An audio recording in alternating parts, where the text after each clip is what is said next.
Voices में आज हमारे साथ केआर चोकसी होल्डिंग्स के मैनेजिंग डायरेक्टर देवेन चोकसी जुड़ गए हैं। देवेन जी, गुड आफ्टरनून। मार्केट में अच्छा मोमेंटम और खास तौर से ब्रॉडर मार्केट में शानदार मोमेंटम, आपके हिसाब से अभी भी समय है फ्रेश इन्वेस्टमेंट्स का? हाय अनुज, गुड आफ्टरनून। मैं ऐसा समझता हूँ कि मार्केट के अंदर ये दौर जो है वो एक बहुत इम्पोर्टेंट दौर है। हम लास्ट क्वार्टर के नतीजे और उनके बाद कॉर्पोरेट के जो अर्निंग्स का आउटलुक आए हैं उसके साथ में ये साल की जो उम्मीद लगा के बैठे हैं जो कंपनीज के वर्किंग की, उसके अंदर दो या तीन चीज बहुत अच्छी तरह से सामने उभर के आती है। एक तरफ demand scenario, most of the industries are confirming that demand scenario remains absolutely very strong. दूसरी तरफ रॉ मटेरियल के दाम कम होने की संभावना से जो कंपनियां लास्ट ईयर के अंदर थोड़ी बहुत कंसर्न थी मार्जिन के हिसाब से, ये साल के अंदर I think their margin related outlook has remained positive in their commentary. और तीसरी तरफ देखें तो आई थिंक ओवरऑल इकोनॉमी के अंदर जो ग्रोथ आ रही है उसके अंदर एक अपॉर्चुनिटी बास्केट बड़ी बन रही है। Many companies are confirming that they are getting into the brownfield and greenfield expansion, which means that I think आगे जाने के आगे के समय के नेक्स्ट फ्यू इयर्स के लिए जो विजिबिलिटी मिलनी चाहिए वो विजिबिलिटी मिल रही है। तो आई थिंक उसका एक कॉम्बिनेशन और इफेक्ट हम देख रहे हैं कि मार्केट के अंदर एक अच्छी तरह से इन्वेस्टर का इंटरेस्ट बना है। अगर स्मॉल और मिड कैप क्षेत्र को देखें तो शायद इंडिया के डोमेस्टिक इन्वेस्टर का इंटरेस्ट वहां पे सबसे ज्यादा है। फॉरेन इन्वेस्टर्स का इंटरेस्ट ज्यादातर लार्ज कैप कंपनीज के अंदर ट्रेडेड फंड्स की ज्यादातर उनकी खरीदी वहां पे हो रही है। तो मैं ऐसा समझता हूँ मार्केट एक बैलेंस सिचुएशन में चल रहा है एज ऑफ नाउ। और continuing to believe that I think ये साल जो इलेक्शन के पहले का साल है इसके अंदर काफी हद तक नए प्रोजेक्ट्स इंप्लीमेंट होने की संभावना है। That will actually keep corporate books I think in a very stronger position going forward. So मेरा ऐसा मानना है कि सिलेक्टिव कंपनीज के लिए एक अच्छी अपॉर्चुनिटी मार्केट में भी बरकरार है। तो अपॉर्चुनिटी क्लियरली बनती हुई दिखाई दे रही है। देवेन, हम कुछ देर पहले ही आईटी कंपनियों की बात कर रहे थे कि पिछले हफ्ते वो ईपैम वाला जो शॉकर आया था और उसके बाद जिस तरह से स्टॉक्स मेल्ट हुए उसके बाद विद वेंजेंस खरीदारी हुई है, चाहे वो मिड कैप आईटी हो या फिर बिग बॉयज हो। अब सब जानते हैं कि Q4 के बाद Q1 में थोड़ा सा और पेन आ सकता है, लेकिन आपकी अप्रोच क्या है?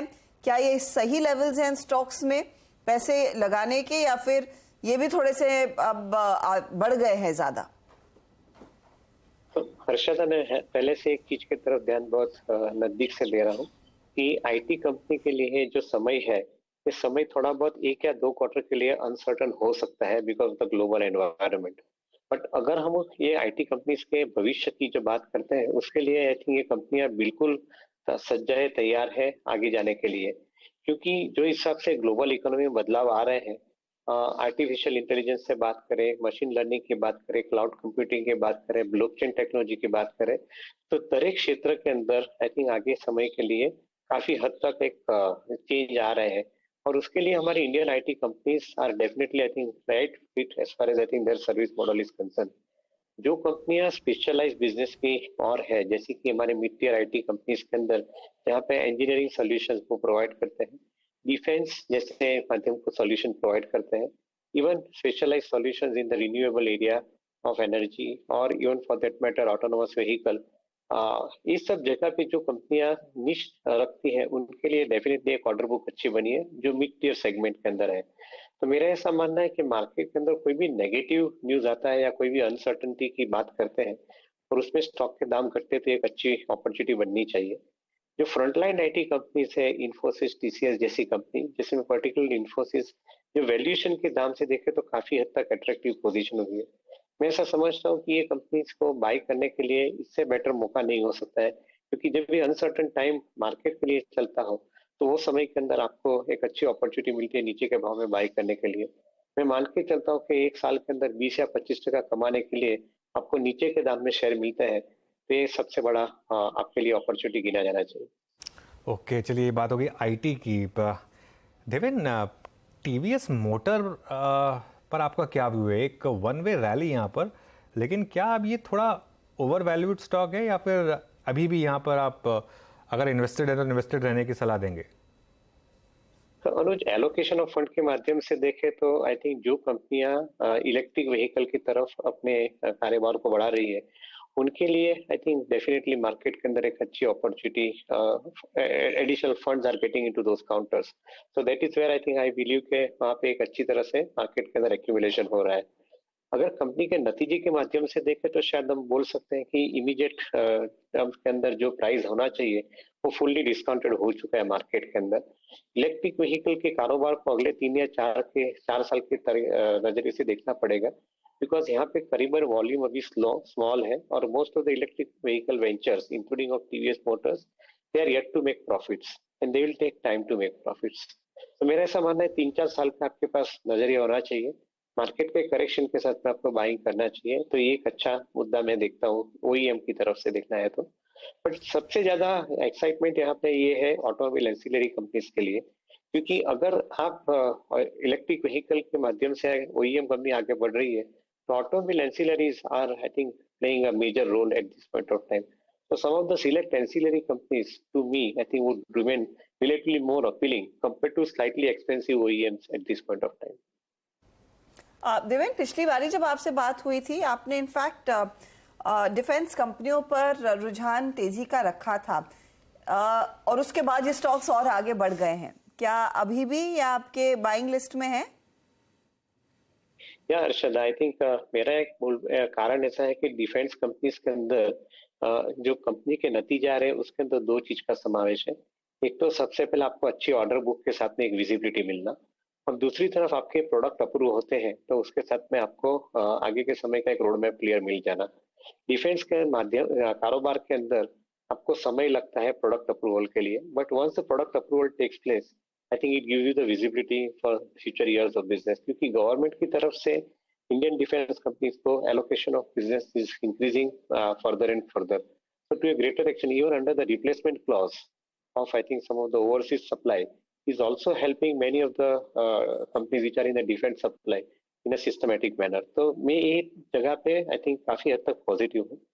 However, having said that, एक चीज के ऊपर ध्यान जरूर देना है कि ये कंपनीज के मार्जिन जो है save and except I think few technology led businesses, I think margin थोड़े बहुत कॉम्पिटिटिव रहेंगे, because government is giving larger amount of orders and as a result of it they are very mindful about spending higher amount of money and the margins are always I think challenging. तो ये चीज के ऊपर जरूर ध्यान दें। That means कि investor will have to buy defense company stocks when the market price is I think available relatively more attractive and not at a fully discounted price. So थोड़ा ये चीज के ऊपर ध्यान जरूर देना पड़ेगा।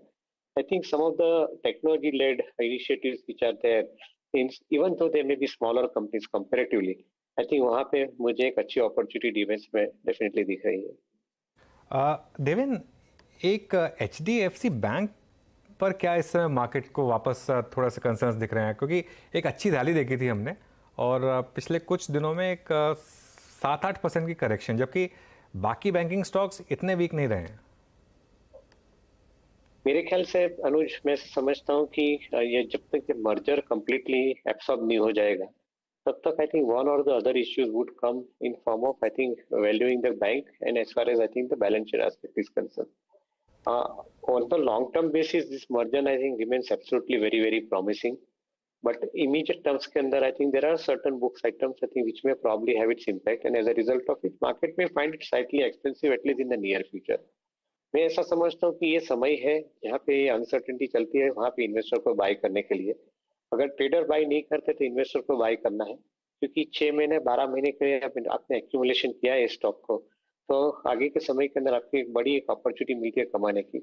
Combined balance sheet of HDFC and HDFC bank put together with housing finance, corporate finance, retail finance and prime sector finance, along with I think investments that they have got in their underlying subsidiaries. मेरा ऐसा मानना है कि I think total balance sheet size करीबन 50 लाख करोड़ के AUM की तरफ जा रही है अगले 4 या 5 साल के अंदर, may be little earlier than that.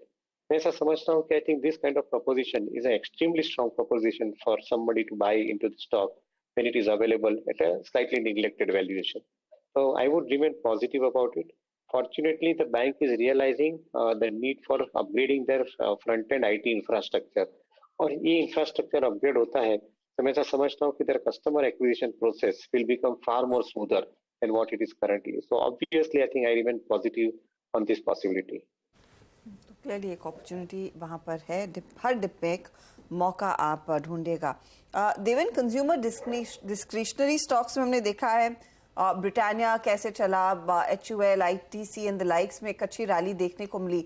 Going forward क्योंकि इन्फ्लेशन भी कूल ऑफ कर रहा है, कितना ये फेवर कर सकता है कंपनियों के मार्जिन्स के लिए? So fortunately, I think एक तरफ demand scenario absolutely very strong and convincing, क्योंकि टीयर 2 टीयर 3 सिटीज के अंदर FMCG कंपनीज के लिए, FMEG कंपनीज के लिए डिस्क्रिशनरी कंजम्पशन स्पेस के लिए काफी हद तक एक अच्छी स्ट्रांग डिमांड का इक्वेशन बना हुआ है। फॉर्चुनेटली इंडिया जो हिसाब से इंफ्रास्ट्रक्चर में फंड स्पेंड कर रही है और इंडस्ट्री को आगे बढ़ा रही है PLI के माध्यम से, मैं ऐसा समझता हूँ कि इंडिविजुअल्स के हाथ में काफी हद तक अच्छी डिस्पोजेबल इनकम बढ़ रही है, and as a result of which यहाँ पे I think demand scenario remains absolutely strong. गए साल तक चैलेंज थी मार्जिन की, क्योंकि कमोडिटी के दाम मजबूत थे, और ये साल के अंदर उसकी परिस्थिति कंट्रोल में आई है। क्रूड ऑयल के दाम घटने के कारण, साथ में मेटल कमोडिटी के दाम घटने के कारण, और at the same time food commodity के दाम भी नहीं बढ़े, तो ये भी एक थोड़ा rationalisation process many of the FMCG companies के लिए पॉजिटिव इंडिकेशन दे रहा है। मैं ऐसा समझता हूँ कि इनके माध्यम से एक तरफ डिमांड स्ट्रांग होना और दूसरी तरफ आपके मार्जिन प्रोटेक्ट होना, ये दोनों चीज को आप ध्यान में रखते हैं तो मेरे ख्याल से FMCG कंपनी के लिए ये साल अच्छा जाना चाहिए। I think with good monsoon, possibility of I think remaining strong on the FMCG would be very high.